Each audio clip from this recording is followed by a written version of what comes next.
Hello friends, मैं हर्षिता शुक्ला आप सभी लोगों का हर्षिता क्लासेस में बहुत बहुत स्वागत करती हूं। और फ्रेंड्स, आज मैं यूपी डीएलएड फोर्थ सेमेस्टर के प्रोजेक्ट कार्य को लेकर के पुनः हाजिर हुई हूं। और इस प्रोजेक्ट वर्क में मैं जो है शांति शिक्षा एवं सतत विकास का प्रोजेक्ट नंबर 1 कराऊंगी फ्रेंड्स, जो कि है तनाव प्रबंधन पर 2 या 3 मिनट का वीडियो तैयार करना है आप सभी लोगों को। तो आप लोग उस पर क्या क्या बोल सकते हैं और क्या क्या वीडियो तैयार कर सकते हैं, ये पूरी डिटेल में आप लोग को बताऊंगी फ्रेंड्स कि किस तरह से आप इसके बारे में बता सकते हैं, कैसे आप वीडियो तैयार कर सकते हैं। तो अगर आप लोग इस चैनल पर नए हैं तो बिल्कुल चैनल को सब्सक्राइब कर लें, हर्षिता क्लासेस के साथ जुड़ जाएं और अपने ज़्यादा से ज़्यादा मित्रों और दोस्तों को वीडियो का लिंक ज़रूर शेयर कर दें और इस वीडियो को भी ज़रूर शेयर कर दें ताकि ज़्यादा से ज़्यादा लोगों को हेल्प मिल सके। चलिए फ्रेंड्स, स्टार्ट करते हैं। तो फ्रेंड्स, इसके अंतर्गत सबसे पहले आप हेडिंग डालेंगे तनाव प्रबंधन का। तो तनाव प्रबंधन का अर्थ सबसे पहले आप लिखेंगे कि तनाव प्रबंधन का अर्थ है मानसिक तनाव में कमी लाना, विशेषतः पुराने तनाव में। मतलब कि तनाव प्रबंधन का अर्थ होता है कि मानसिक तनाव में कमी लाना, और ये काम करता है पुराने जो तनाव होते हैं उनको कम करना ही तनाव प्रबंधन कहलाता है। जो पहले के तनाव होते हैं, पहले का टेंशन होता है व्यक्ति के अंदर, उसको ही कम करना ही मतलब पुराने तनाव में कमी लाना ही तनाव प्रबंधन कहलाता है। अब फ्रेंड्स, बात करते हैं ऐतिहासिक नींव कैसे रखी गई तनाव प्रबंधन की। तो इसके अंतर्गत आप बता सकते हैं कि वॉल्टर कैनन और हैंस सेलेन ने तनाव के अध्ययन पर आरंभिक वैज्ञानिक आधार स्थापित करने के लिए जानवरों का अध्ययन किया। उन्होंने बाहरी दबाव में पशुओं की शारीरिक प्रतिक्रियाओं को मापा, जैसे कि गर्मी और सर्दी में, लंबे समय तक संयम में और शल्य चिकित्सा की प्रक्रियाओं में। और इन अध्ययनों से मानव प्राणी को विस्तार किया, मतलब मानव और प्राणी जो है उसके बारे में भी इसके ही मतलब जानवरों पर अध्ययन के बाद जो है मानव पर भी उन्होंने देखा कि मानव में कैसे तनाव होता है। तो मानव में तनाव के अनुवर्ती अध्ययन के बाद रिचर्ड रे और दूसरों का मानना है कि तनाव के कारण अलग जीवन में तनाव का परिणाम और आगे जीवन में तनाव के उत्पादन की औसत डिग्री द्वारा वर्गीकृत किया जा सकता है। प्रमुखतः होम्स और रेह तनाव स्केल से इस प्रकार अवधारणा थी कि तनाव परंपरागत रूप से बाहरी अपमान का परिणाम है, जिसके लिए तनाव का अनुभव नियंत्रण के बाहर है। हाल ही में जैसे भी हो, यह तर्क दिया गया है कि बाह्य परिस्थितियों से किसी भी आंतरिक क्षमता में तनाव का उपज नहीं होता है, बल्कि प्रभावित व्यक्ति किस प्रकार से अपने विचारों, क्षमताओं और समझ से इसकी मध्यस्थता करते हैं। तनाव प्रबंधन के मॉडल के बारे में बात करते हैं फ्रेंड्स। हेडिंग डालेंगे, मतलब हेडिंग क्या आपको बोलना है, इसमें वीडियो बनाना है तो आप बता सकते हैं। तनाव प्रबंधन के मॉडल में समव्यवहारिक मॉडल आता है, और समव्यवहारिक मॉडल में आप बता सकते हैं कि 1984 में रिचर्ड लेजेरस और सुजैन फोकमैन ने सुझाव दिया कि तनाव मांग और संसाधनों के बीच असंतुलन के परिणाम स्वरूप भी होता है, अतः किसी के सहने की क्षमता में अधिक दबाव से भी हो सकता है।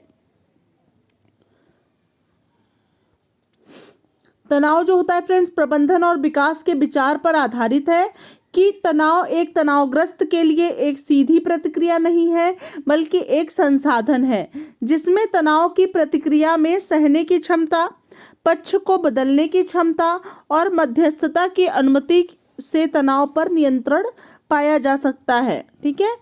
नियमानुसार एक प्रभावी तनाव प्रबंधन कार्यक्रम को विकसित करने के लिए सबसे पहले यह आवश्यक है कि व्यक्ति के अंदर केंद्रित कारकों की पहचान, जो तनाव पर प्रभावी ढंग से हस्तक्षेप करते हैं और उन पर नियंत्रण करते हों। लेजेरस और फोकमैन की व्याख्या के अनुसार तनाव लोग और उनके बाहरी वातावरण के बीच समव्यवहार पर केंद्रित है, जिसे समव्यवहारिक मॉडल के रूप में जाना जाता है।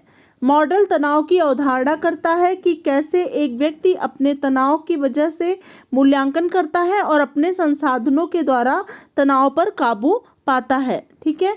मॉडल का प्रस्ताव है कि अगर तनाव कारक तनाव लिंक टूटता है तो एक संभावित तनाव सकारात्मक या चुनौती देने के बजाय एक खतरे के रूप में माना जाता है, और अगर तनाव ग्रसित को यह विश्वास है कि तनाव से सामना करने की रणनीतियों में कोई कमी नहीं है, बल्कि पर्याप्त रूप से यह जरूरी नहीं है कि तनाव उपस्थित संभवनीय कारकों का अनुसरण करे।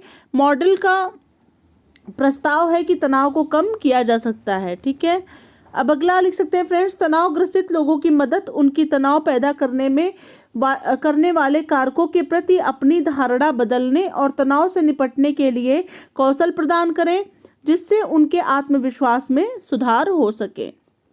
अब फ्रेंड्स अगला लिख सकते हैं कि स्वास्थ्य प्राप्ति या स्वाभाविक स्वास्थ्य मॉडल दूसरा है। तो इसके अंतर्गत बता सकते हैं कि स्वास्थ्य प्राप्ति और स्वाभाविक स्वास्थ्य मॉडल इस विचार पर आधारित है कि यह जरूरी नहीं है कि तनाव कारक की उपस्थिति का पालन नहीं करता। व्यक्ति के मूल्यांकन पर ध्यान केंद्रित करने के बजाय उसकी तनाव कारकों से मुकाबला करने की कुशलता पर ध्यान देना चाहिए, जैसा कि व्यवहार मॉडल करता है। स्वास्थ्य प्रतीति मॉडल ने सोच की प्रकृति पर ध्यान केंद्रित करते हुए कहा है कि अंततः यह एक व्यक्ति के सोच की प्रक्रिया है कि वह संभावित तनावपूर्ण बाह्य परिस्थितियों पर अपनी प्रतिक्रिया व्यक्त करता है।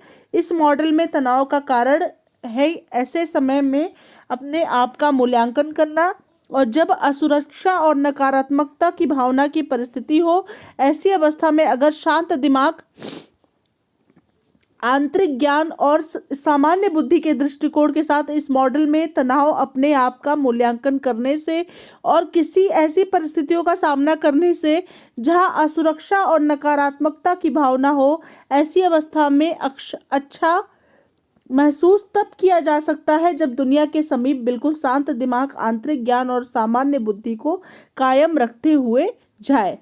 ठीक है फ्रेंड्स, नेक्स्ट बता सकते हैं कि इस मॉडल का प्रस्ताव है कि तनावग्रस्त व्यक्तियों की मदद उनके सोच की प्रकृति को समझकर करना चाहिए, विशेष रूप से उन्हें पहचान के लिए क्षमता प्रदान करने, और जब वे असुरक्षित सोच की चपेट में हो तो उन्हें इससे छुड़ाना और उन्हें बल देना कि वे अपनी प्राकृतिक सकारात्मक भावनाओं का उपयोग करें, जिससे उनका तनाव कम हो जाएगा। तनाव प्रबंधन की तकनीकी अब आप आगे बता सकते हैं। तो इसके अंतर्गत आप बता सकते हैं फ्रेंड्स, तनाव प्रबंधन की तकनीकी के अंतर्गत कि यहाँ तनाव से मुकाबला करने के कई तरीके हैं। समय प्रबंधन की कुछ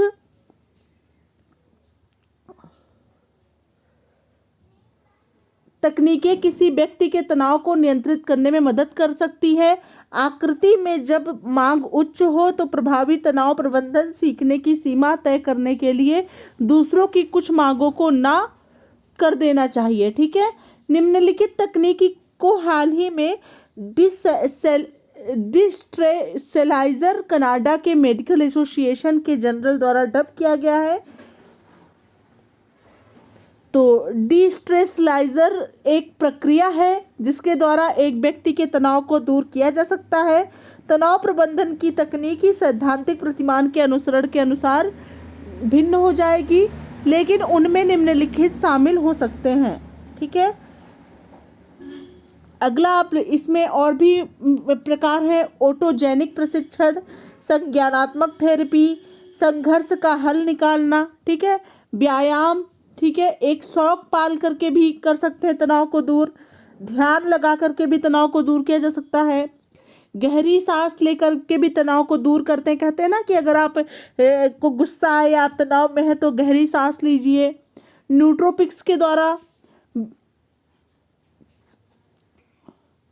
विश्राम तकनीकी के द्वारा, कलात्मक अभिव्यक्ति के द्वारा, आंशिक विश्राम के द्वारा, ये सभी कारण है तनाव दूर करने के। प्रगतिशील विश्राम के द्वारा, स्पा के द्वारा, प्रकृति के साथ बिताया गया समय, तनाव गेंदे, प्राकृतिक चिकित्सा के द्वारा, चिकित्सीय वैकल्पिक उपचार के द्वारा, समय प्रबंधन के द्वारा, कुछ प्रकार का आरामदायक संगीत सुनने से भी तनाव को कम किया जा सकता है। ठीक है, जैसे कि नए युग का संगीत या शास्त्रीय संगीत में से कोई संगीत सुन लिया जाए जो आपको पसंद हो, या साइकेडेलिक संगीत सुन करके। अब फ्रेंड्स आता है तनाव को मापना। ठीक है, तो तनाव मापना के अंतर्गत है कि तनाव के स्तर को मापा जा सकता है। एक तरीका होम्स और रे स्ट्रेस स्केल के प्रयोग के माध्यम से तनावपूर्ण जीवन की घटनाओं का मूल्य निरूपण किया जा सकता है। रक्तचाप और बिजली उत्पन्न करने वाली त्वचा की प्रतिक्रिया के में परिवर्तन से भी तनाव परीक्षण मापा जा सकता है और तनाव के स्तर में बदलाव लाया जा सकता है। एक डिजिटल थर्मामीटर जिससे त्वचा के तापमान के बदलाव का मूल्यांकन किया जा सकता है, जो लड़ने और उड़ने की प्रक्रिया के क्रियान्वयन का